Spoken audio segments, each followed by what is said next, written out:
Welcome to Lock It Down Sports. I'm Locke Hoover, and you can follow me on X at Lock It Up Media. That's Lock It Up Media on X. You can also check us out at E5280 Sports. That's E5280 Sports. And today on the show, it pays to play.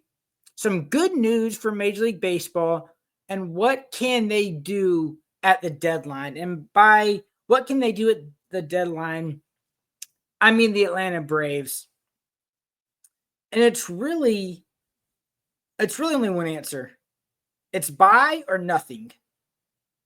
And those kind of go hand in hand. And let me kind of explain why they go hand in hand. Currently 9 games out of the division and the wild card. They're in 4th place in the division. Never this late in the season did I think that the Braves would be in 9th place, in 4th place, 9 games out. Never in a million years. That's where they're at. And then they're 9 games out of the wild card in June. At the end of the month, end of June, I think you're going to have a good idea of where you're at. You got Colorado for 3. You have to think sweep. I mean, I know you're all about taking series, taking 2 out of no. Colorado is awful. They're absolutely awful. So you got to be thinking sweep there. Then you got the Mets, Marlins, Mets, Phillies.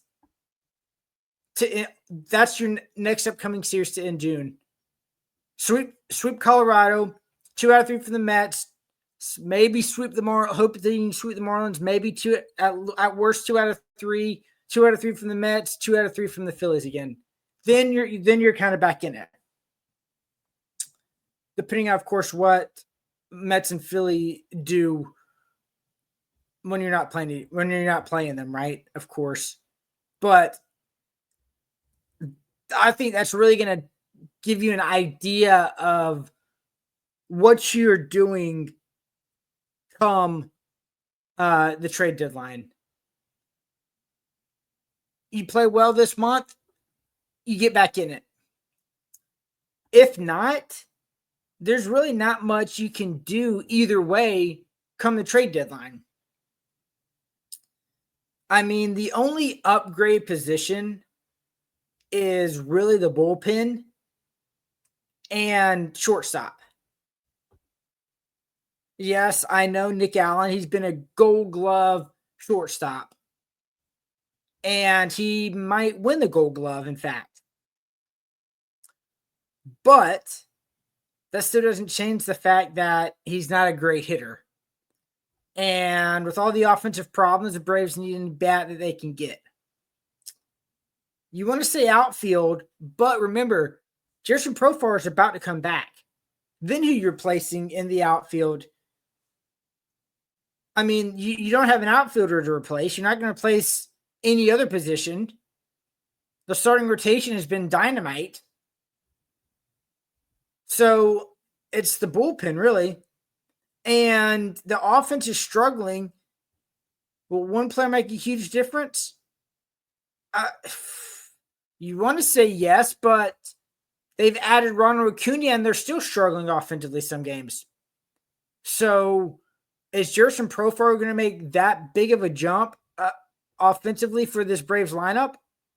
Wherever you slate him in the order, whether that's second, you put him 5th, 6th, 7th, wherever he's slated in this order,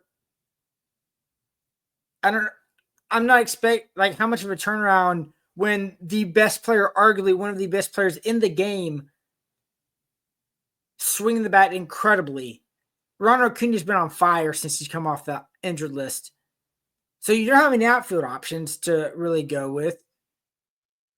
You're fine with your bench is what you got with Eli White, a bench player. He can run, play all 3 outfield positions, and play second, short, and a pinch. They've been playing Luke Wilson at short, so they're happy with them at short as your backup guy, You're fine with you love your catching positions, spots.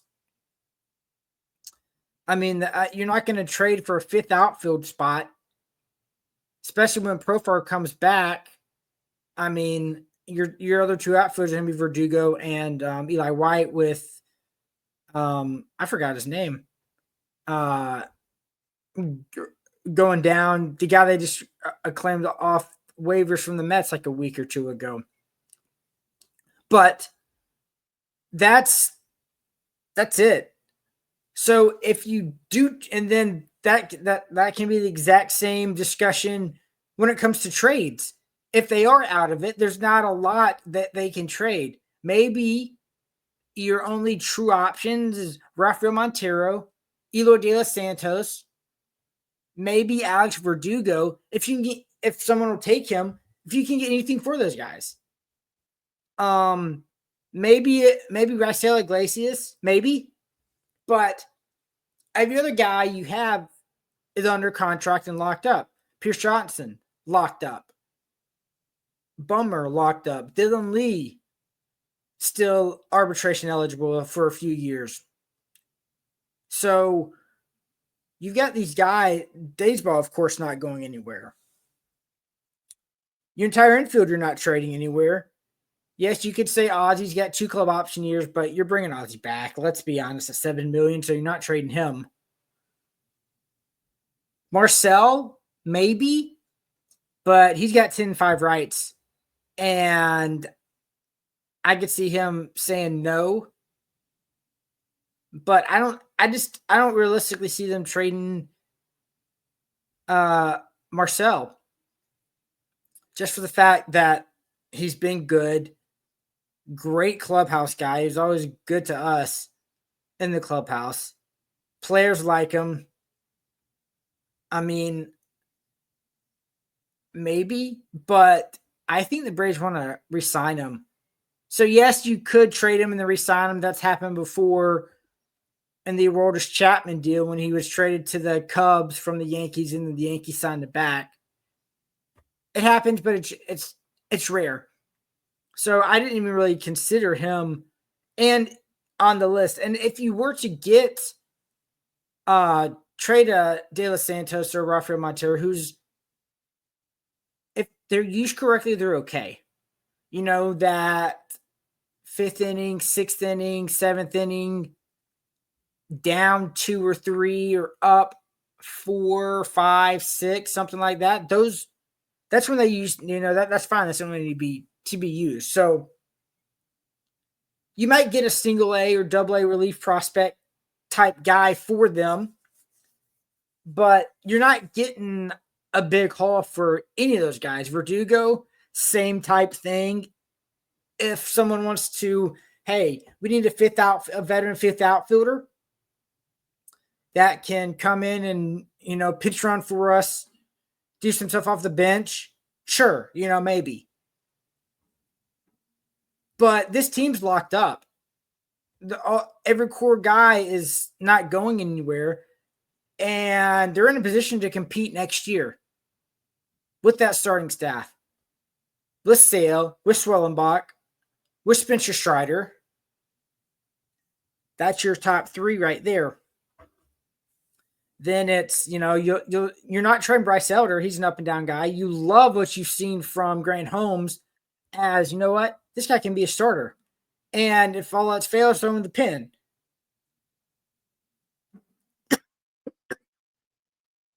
So this team is already intact. So there's not really a lot of moves going out. Now coming in, has to be the pen, obviously.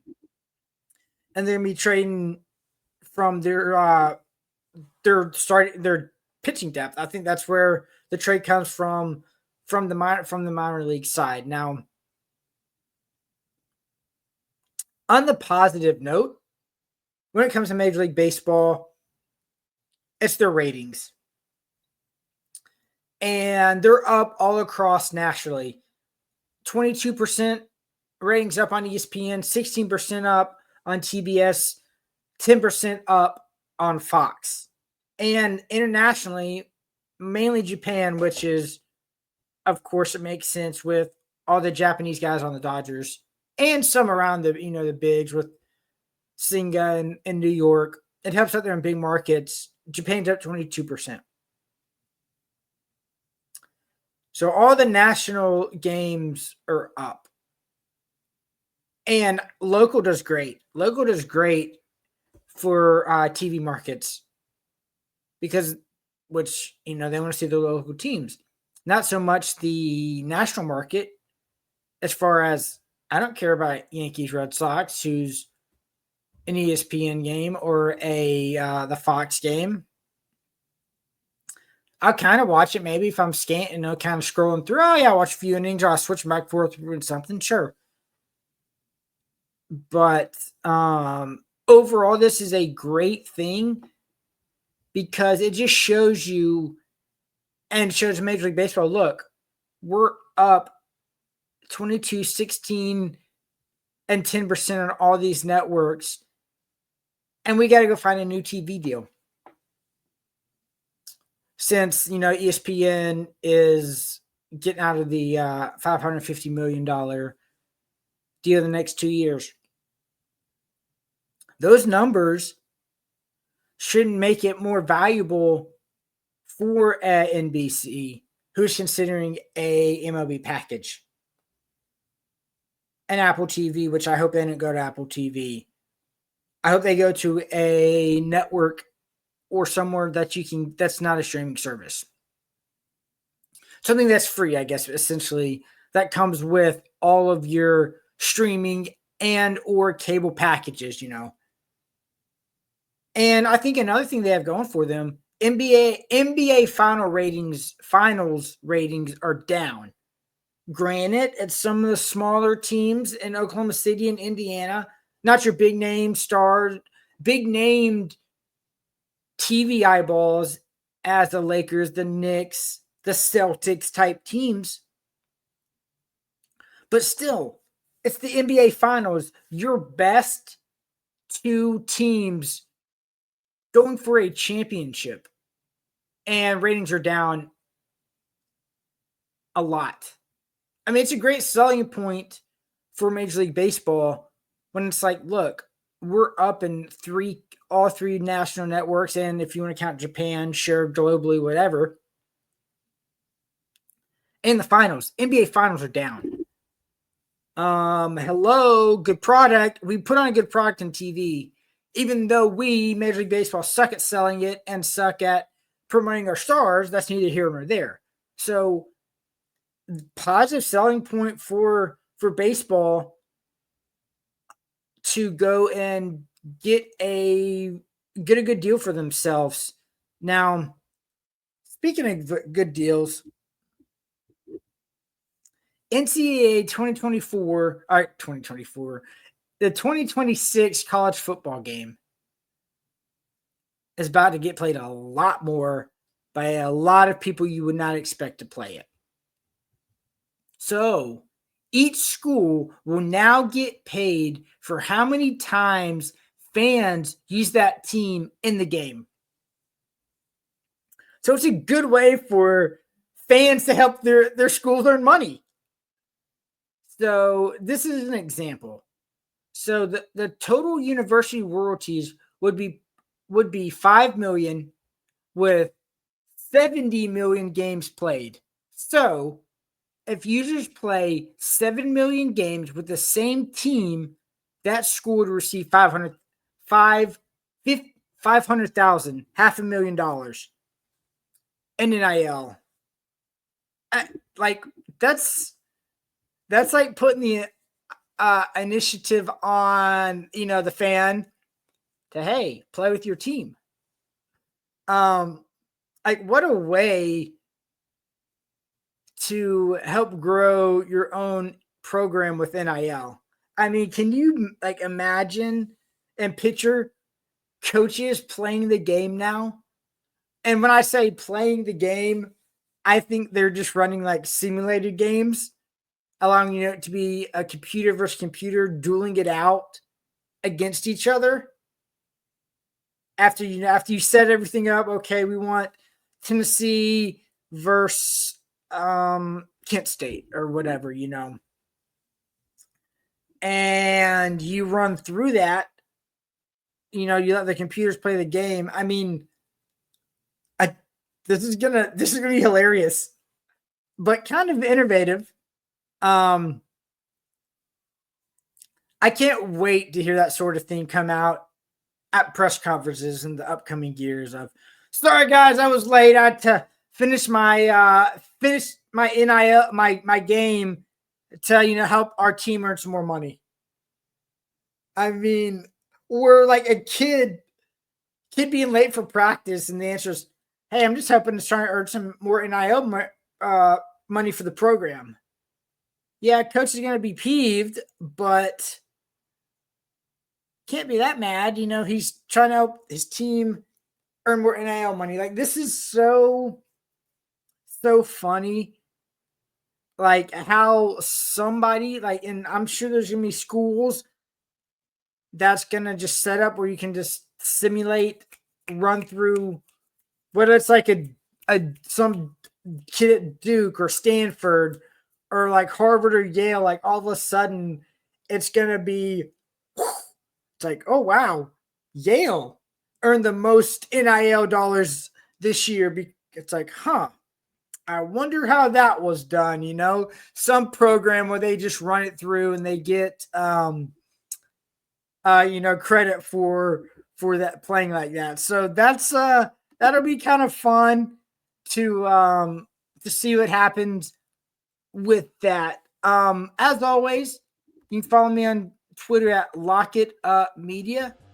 That's Lock It Up Media on Twitter. I'm Locke Hoover. You can listen to Lock It Down Sports on E52 80 Sports. I'll talk to you next week.